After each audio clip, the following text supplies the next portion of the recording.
Bonsoir à tous. À la une de ce journal, coup de théâtre en République démocratique du Congo. Pas d'élection présidentielle prévue initialement le 23 décembre prochain. Ce scrutin crucial vient d'être reporté d'une semaine. C'est une décision de la commission électorale indépendante. Elle concerne également les autres élections régionales. La CENI qui est confrontée à des problèmes logistiques une semaine après l'incendie survenu dans l'un de ses entrepôts. On fera le point avec notre envoyé spécial en ouverture de ce journal. Pourquoi la mise en œuvre de la décentralisation piétine au Cameroun? Le gouvernement vient de dévoiler le transfert de 63 compétences en l'espace de 8 ans et près de 350 milliards de francs CFA alloués aux communes ces 8 dernières années. Cependant, de nombreuses difficultés persistent. Elles ont été évoquées durant le Conseil national de la décentralisation. Nous en parlerons dans ce journal.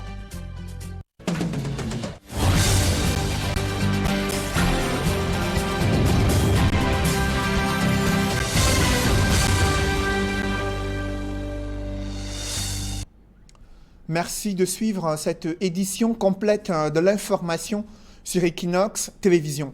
D'abord, l'ambiance à Kinshasa, la capitale de la République démocratique du Congo, à 3 jours initialement de l'élection présidentielle et des autres élections provinciales et régionales.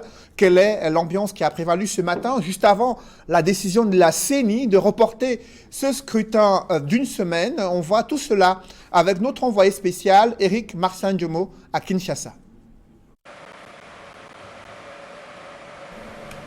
Principaux artères de la ville de Kinshasa, très peu fréquentées ce jeudi au lendemain de la décision du gouverneur mettant prématurément terme à la campagne électorale.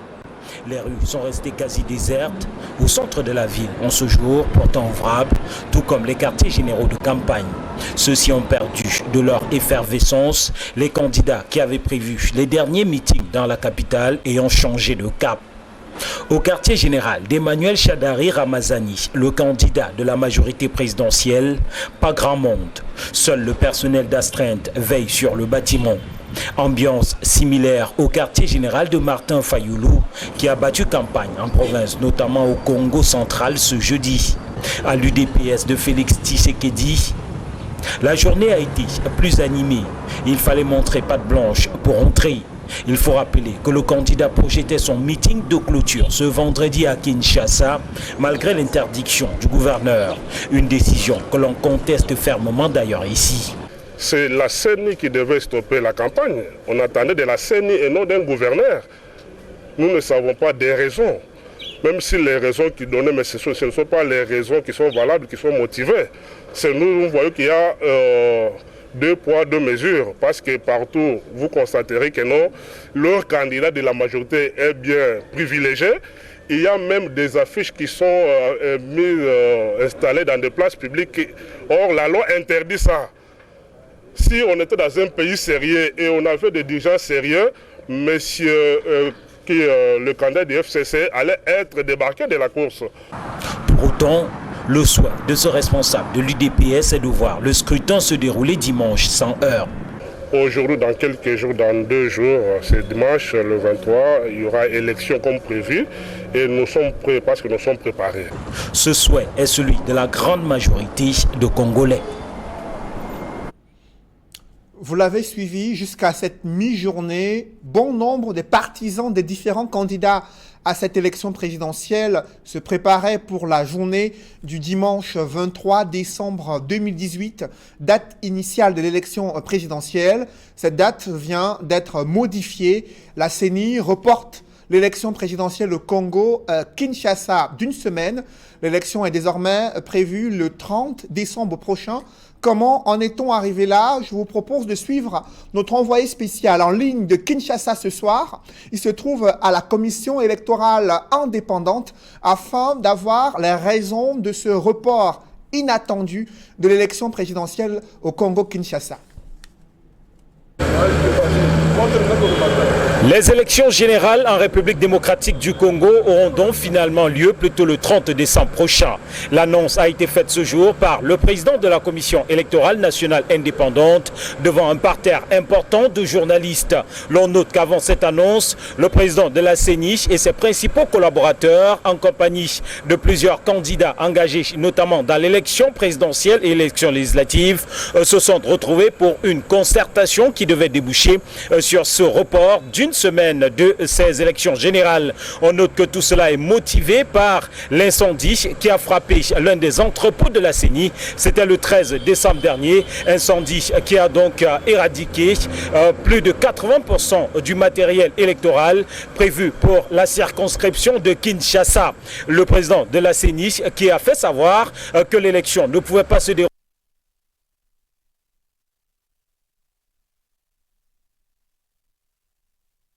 Kinshasa, il faisait le point sur les raisons officielles de ce report d'une semaine de l'élection présidentielle initialement prévue le dimanche 23 décembre 2018. Cette élection est reportée pour le 30 décembre prochain. La CENI qui évoque ses difficultés liées à la logistique nécessaire pour l'organisation de ce scrutin à travers le Congo-Kinshasa.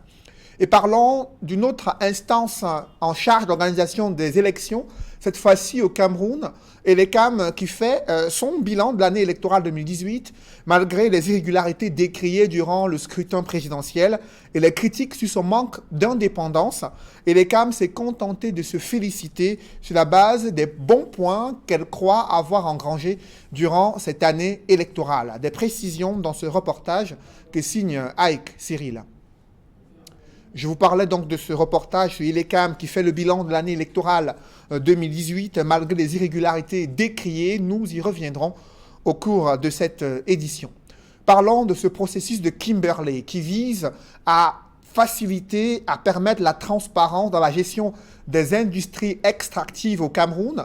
Le gouvernement qui est appelé à davantage améliorer l'ouverture des informations nécessaires sur la production des industries extractives, mais aussi l'utilisation des différents revenus issus de ces industries extractives. Évocation avec Guy Zogo dans ce reportage. Les diamants sont éternels, selon la formule d'un film de la série James Bond. Et c'est bien à quoi s'occupe le processus de Kimberley, chargé de s'assurer que seuls les diamants propres arrivent sur le marché international. Cette instance vient de tenir à Yaoundé une session de son comité de direction. Le processus se porte très bien, sauf qu'il se pose un problème de ressources. Il faut doter le processus de Kimberley de ressources pérennes.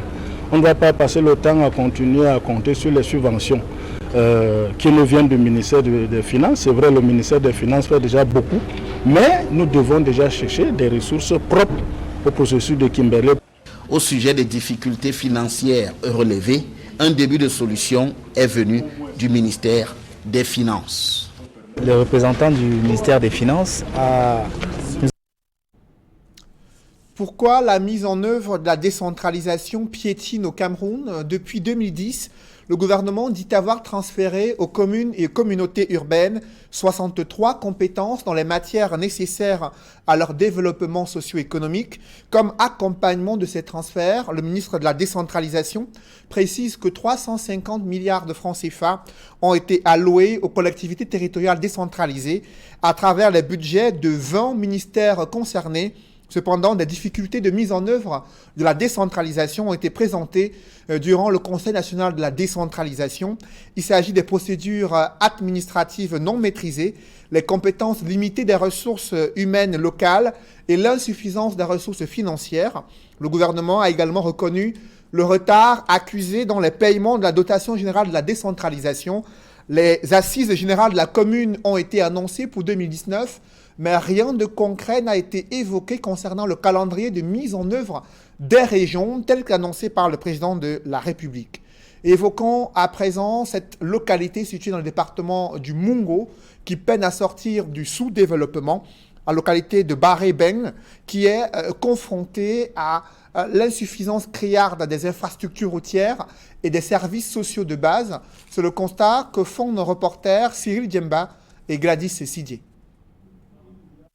Je vous parlais donc de ce reportage concernant la localité de Baré-Beng qui peine à sortir du sous-développement. Les populations ont égrené un chapelet de revendications lors d'une rencontre avec les autorités locales. Mais avant d'y arriver, évoquons cet aliment très consommé dans les marchés, notamment à l'approche des fêtes de fin d'année. Il s'agit du poulet et le constat est inquiétant. Dans les espaces marchands, le poulet se fait rare. Des ménagères s'inquiètent de l'envolée des prix liés à la rareté du poulet dans les espaces marchands. Nos reporters s'y sont rendus pour comprendre la spéculation et la rareté du poulet à l'approche des fêtes de fin d'année. C'est un reportage que signent Eric Watat et Isabelle Carole Zoupet. Le poulet est une volaille très prisée pour les menus de fêtes de fin d'année. Pourtant, à quelques jours de ces fêtes, dans les différents secteurs volailles des espaces marchands de la ville de Douala, l'affluence n'est pas au rendez-vous. C'est le constat fait au marché de Bonamoussadi, dans le 5e arrondissement de la ville de Douala. Nous avions manqué de poulet, on a manqué de clients. Donc, je vois qu'il n'y a même pas l'argent dehors. Parce que le peu que nous avons, ça ne passe même pas. Nous sommes là en train de misérer. Je ne vous manque pas. Ça ne donne pas, le marché ne donne pas. Ici, l'on remarque que les poulets sont en faible quantité et se vendent à prix d'or. Le prix varie à 4 000, 5 000, ça dépend de la grosseur. À 7 000, 10 000, il y a les prix de 12 000. Les commerçants évoquent une pénurie de poulet qui aurait entraîné cette inflation des prix. Il y a pénurie de poulet. Il y a pénurie. Je dis que puisque depuis qu'il y a eu la grippe aviaire, les grands producteurs là, ils ne produisent plus de poussins. Les fermes sont vides. Tous nos grossistes font de tout. Aller à l'ouest, il n'y a pas de poulet. Cette hausse considérable des prix, comparativement aux périodes creuses de l'année, n'arrange pas du tout les clients. Tu viens pour acheter le poulet, j'ai vu dans le marché, c'est trop cher. Le poulet de 2500, on ne le voit pas. Si je viens pour acheter le poulet de 4000 francs, je le trouve à 6000 francs. Je vais rentrer, maman, puisqu'il n'y a pas l'argent. Comme le poulet, c'est quasi toutes les denrées alimentaires qui connaissent une hausse de prix en cette fin d'année. Malgré la cherté des denrées alimentaires, les femmes ne lésinent sur aucun moyen pour se refaire une beauté. À l'approche des fêtes de fin d'année, les salons de coiffure ne désemplissent plus depuis quelques jours, notamment dans les principaux centres urbains à Douala, où elles estiment qu'il faut rester belle et surtout mettre beaucoup de moyens à entretenir sa beauté pour se préparer durant les fêtes de Noël et surtout la Saint-Sylvestre à venir. Reportage Innocent Abega et Kate Diarra. En pleine préparation des fêtes de fin d'année, les femmes se bousculent. Au lieu dit Carrefour Anatole, lieu par excellence de la beauté féminine, pour se rendre plus coquette avant le jour attendu. Je suis au marché, j'essaie de regarder les articles et les accessoires pour la fête. Justement, les perruques en rasta, c'est ça qui est à la mode maintenant, il paraît. Oui, c'est ça qui me plaît en fait. Comme Ingrid, elles sont nombreuses à savoir précisément ce qu'elles recherchent au Carrefour Anatole. Et cette année, les prix restent stables, malgré la grande affluence. Que ce soit la période de fête, que ce soit la période ordinaire, nous sommes toujours au même prix. Les extensions, communément appelées greffes, ainsi que les rastas restent d'actualité, sauf que pour la plupart des femmes, il n'est plus question de s'asseoir pendant des heures pour se rendre belle. Elles ont trouvé une nouvelle astuce, des crochets braids ou encore les perruques. Parce qu'elle est naturelle, elle la coiffe tous les jours, presque tous les temps. C'est ce que les femmes utilisent maintenant pour le moment. Parce que ça c'est la mèche de la fin de l'année 2018. Les femmes adorent les perruques en rasta parce qu'elles sont aussi pratiques. Elles les mettent tous les jours facilement. Elle peut prendre 2 perruques, elle met la couleur sur aujourd'hui, après 2 jours elle change. En dehors des rastas, la coupe carrée, jadis prisée par nos mamans, revient à la mode en plus osé. Ce sont les perruques tout pareil en fait. Ça, les filles mettent ça, ils aiment les stars. Il y a des perruques comme celle-ci. Les perruques à 2 tons, bon, les filles adorent parce que ce sont des couleurs, ça a 2 tons. Et les filles aiment ça. Des couleurs comme celle-ci. Voilà ce que les filles achètent. Ils aiment les perruques tout le temps parce qu'il fait tellement chaud. Ils préfèrent les perruques que des greffes. Ils achètent les plates parce qu'ils peuvent enlever à tout moment. Et pour s'offrir tout cela, il faut investir pas moins de 7 000 francs CFA. Une perruque à Rasta, ça dépend de la manière, comme celle-ci elle est l'aînée, c'est 25 000. Rasta, c'est un peu 20 000, ça dépend de la longueur et la grosseur aussi des mèches qu'on utilise. Ça, c'est une perruque afro synthétique. Là, pour prendre un c'est 6 500 parce qu'elle est synthétique. Il y a sa naturelle qui est plus haut que celle-ci. Après avoir géré la coiffure, il faudra aussi penser à se faire une manicure et une pédicure qui s'élèvent tous 2 à 3 000 francs CFA, prévoir 1 000 francs CFA pour le tracé de sourcils et près de 4 000 francs CFA pour la pose de cils. De quoi casser sa tirelire ou encore puiser sérieusement dans son compte en banque. Le gouvernement vient de désavouer la présidente de l'association d'organisation du comité l'association du comité d'organisation Miss Cameroun qui vient d'être désavouée par le gouvernement alors que Solange Amougou a lancé une nouvelle édition de Miss Cameroun. Le ministre de la Culture annonce la reprise en main de cet événement ludique par le gouvernement. Selon un communiqué de Narcisse Moué-Lékombi, cette décision vise à mettre fin aux nombreux scandales ayant émaillé Miss Cameroun et ternit l'image du pays. Malgré l'enregistrement du concept Miss Cameroun à l'OAPI au nom d'une structure privée, le ministre de la Culture évoque des raisons d'État pour mettre à l'écart l'actuel comité d'organisation et permettre au gouvernement de reprendre le contrôle sur ce concours national de beauté. Il indique que les nouvelles modalités d'organisation de Miss Cameroun seront bientôt dévoilées. Sur les chantiers des infrastructures sportives, alors que Prime Potomac a été incapable de livrer les chantiers dans les délais impartis, cette entreprise annonce à nouveau qu'elle est capable de mettre sur pied un projet infrastructurel destiné à doter plusieurs régions du Cameroun des infrastructures aux normes internationales afin de permettre au pays d'abriter de prochaines compétitions d'envergure continentale. Évocation avec Aïk Cyril. Impliqué dans la construction des infrastructures devant abriter la CAN 2019, notamment sur le site de Garoua, Prime Potomac, qui n'a pas livré les chantiers à date, accuse les autorités camerounaises d'avoir manqué l'occasion de faire front contre la Confédération africaine de football. Le Cameroun sera prêt le 15 mars prochain. C'est pour ça que nous ne comprenons pas la décision de la CAF. Nous ne comprenons pas la décision du retrait. Mais je pense aussi que les Camerounais ont raté une opportunité unique de faire une démonstration de leur unité nationale. Bien avant les chantiers de la CAN, Prime Potomac s'était déjà brouillé avec la FECAFOOT au sujet des stades à construire par l'instance fêtière du football national. Lorsque nous arrivons, la FECAFOOT a un problème de temps. Elle veut que des stades soient terminés en 6 mois. Et la deuxième chose que la FECAFOOT nous dit, c'est qu'il n'y a pas d'argent. Et comme il n'y a pas d'argent, il faut qu'on essaye de faire plus avec moins. Et voilà, nous intégrons donc ces deux contraintes.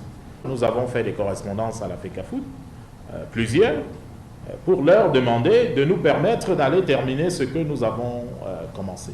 Sans livrer les chantiers de la CAN et encore moins ceux de la FECAFOOT, Prime Potomac présente une nouvelle offre, à savoir la construction d'infrastructures sportives modernes dans les villes de Maroua, Ngaoundéré, Bertoua, Ebolova et Bamenda. 10 000 places à Bertoua, Ebolova et Ngaoundéré et 20 000 places à Maroua et à Bamenda. En plus donc de ces grands stades dans ces villes, nous proposons de construire dans le même temps 4 stades d'entraînement, un hôtel 4 étoiles de 130 chambres en 5 clusters pour un coût total de 215 milliards de francs CFA. Sur l'origine du financement, Prime Potomac parle de fonds propres à hauteur de 70% et la contribution de l'État à hauteur de 30%. Opportunité 2021, C'est le nom de baptême de cette nouvelle offre. Revenons sur ce bilan effectué par Elecam. Malgré les irrégularités décriées durant le scrutin présidentiel et les critiques sur son manque d'indépendance, Elecam se félicite sur la base des bons points qu'elle dit avoir engrangés durant cette année électorale et des actions menées sur le terrain. Des précisions avec Aïk Cyril dans ce reportage. Elections Cameroun veut faire table rase du passé. Le président du conseil électoral invite ses collègues à ignorer les irrégularités enregistrées dans l'organisation des consultations électorales de 2018 et de se projeter sur l'avenir. Ne nous attardons pas sur ce qui n'a pas marché au cours de cette année 2018, mais tirons-y des leçons pour concentrer notre réflexion sur les défis à relever. Ceci ne sera possible que si et lorsque les grands hommes et grandes dames que vous êtes resteront soudés et conjugueront leurs efforts pour l'atteinte d'un idéal commun, celui de promouvoir la démocratie et de faire primer l'intérêt suprême de la République que nous servons. Elecam est attendu sur d'autres fronts en 2019, notamment les municipales et les législatives. Pour le conseil électoral, il n'est point question de dormir sur ses lauriers, mais plutôt de minutieusement préparer ses échéances. Les progrès accomplis peuvent facilement être remis en cause. Je demande donc que nous soyons tous proactifs, voire offensifs, pour veiller à ce que chacun continue à y mettre du sien. Nous avons tous des expériences à partager et des enseignements à tirer. J'attends avec intérêt de savoir quel engagement vous prendrez et comment Élections Cameroun peut nous conduire sur la voie de l'expérience démocratique pour tous. C'est l'heure du bilan à Elections Cameroun. Réuni dans le cadre de sa 4e et dernière session ordinaire, le Conseil électoral se félicite des progrès enregistrés en 2018. À présent, des reportages dans ce journal, l'Institut universitaire de La Salle qui distribue des primes à ses meilleurs étudiants. Des précisions dans ce reportage. C'est une fin d'année qui s'achève en beauté pour les étudiants de l'École supérieure technique La Salle à Douala. 1135 d'entre eux reçoivent des ordinateurs portables, dont du chef de l'État, son Excellence Paul Biya. On est fierté parce que je ne m'attendais vraiment pas à ça. Et nous sommes quand même privilégiés parce que nous sommes l'une des IPES à recevoir en premier. Aujourd'hui, à notre grande surprise, nous avons reçu le MINUSUP dans notre institut Est La Salle et il nous a remis les ordinateurs à tous les étudiants. Nous sommes vraiment très heureux. Nous sommes très émus, très émus. Cette cérémonie de remise officielle des dons se déroule dans l'amphithéâtre de l'École supérieure technique La Salle, en présence du représentant du ministre de l'Enseignement supérieur et du corps administratif. J'ai été envoyé par le ministre de l'Enseignement supérieur, chancelier des ordres académiques, à l'effet de procéder à la distribution officielle des ordinateurs aux étudiants de l'Institut La Salle de Douala. Ces ordinateurs sont dotés d'office de logiciel Office 365 et lorsque chaque étudiant va activer Office 365, il a droit déjà à une capacité de 1 Tera, donc 1024 mégas dans le cloud de Microsoft. Et en dehors donc, de cette capacité qui est offerte par Microsoft, l'étudiant a la possibilité de connecter 5 téléphones portables sur cet ordinateur et 10 ordinateurs sur cet ordinateur. Les responsables de l'École supérieure technique La Salle saluent à juste titre ce don du chef de l'État qui va faciliter la recherche aux étudiants. J'inviterai les étudiants à utiliser ces ordinateurs pour des fins scolaires, pour des fins académiques. Vous savez le danger de l'informatique qui nous arrive, l'outil informatique qui nous arrive aujourd'hui. Au lieu de l'utiliser ce pourquoi il est destiné, on fait autre chose avec. L'École supérieure technique La Salle, située à Akwa, face Collège de La Salle, offre des diplômes de BTS, licence et master à travers sa riche gamme de filières, parmi lesquelles filières de commerce et de gestion, filières industrielles et technologiques. La régularité et la sincérité des données comptables se posent avec acuité en Afrique. À l'occasion de la 3e édition de la Journée africaine en comptabilité et contrôle, l'Institut universitaire de la Côte a organisé une conférence à cet effet sur son campus en partenariat avec l'Institut supérieur de management. Reportage.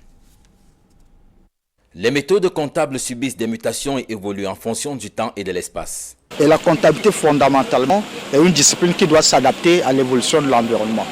Et c'est pour ça que vous avez suivi tout à l'heure le professeur Kos faire un peu une trajectoire de l'histoire de la comptabilité. Et vous avez suivi, on est passé de l'OCAM, après c'est ce que Ouada a révisé. Pourquoi? Parce qu'à chaque fois, il faut que la comptabilité essaye de rattraper. Vous voyez que l'État aujourd'hui est en train de basculer d'une comptabilité en recettes-dépenses à une comptabilité patrimoniale. C'est dans ce contexte que des comptables du privé et du public, des gestionnaires et autres experts nationaux et internationaux se sont retrouvés à l'Institut universitaire de la Côte, campus de l'Orbesso à Douala, pour la tenue de la 3e édition de la journée d'études africaines de comptabilité et de contrôle avec l'appui de l'Association francophone de comptabilité. L'idée des JASCC, c'est en fait de représenter le congrès de l'Association francophone de comptabilité en Afrique. Tous les ans, au mois de décembre, on organise ce congrès de comptabilité, contrôle, audit, afin de permettre des échanges entre chercheurs dans ces domaines-là, qui se penchent sur des problèmes qui sont extrêmement concrets. On utilise des cadres théoriques, des cadres scientifiques, des cadres normatifs, pour essayer d'apporter des réponses à des problématiques que les comptables peuvent rencontrer en Afrique, mais de manière plus générale dans le monde entier.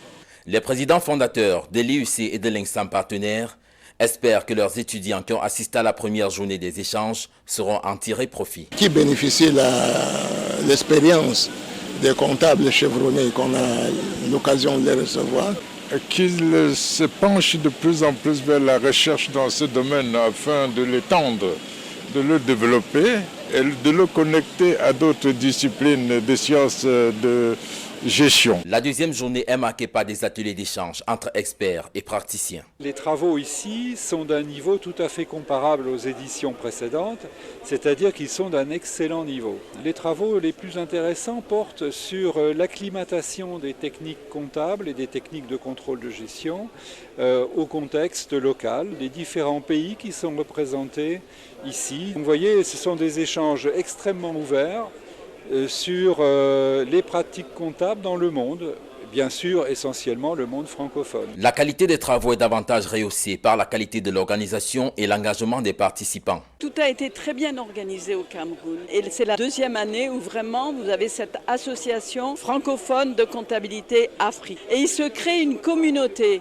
et de plus en plus on se rend compte qu'il y a des recherches qui se font entre des enseignants-chercheurs des différents pays du Sud et ça c'est formidable. Après les travaux, étudiants, praticiens et chercheurs peuvent continuer d'acquérir des connaissances. Sur les différentes thématiques qui sont liées à cette question, on a des écrits, des articles de recherche.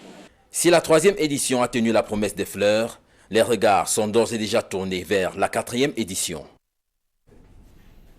Mesdames, Messieurs, c'est la fin de ce journal. Merci de l'avoir suivi.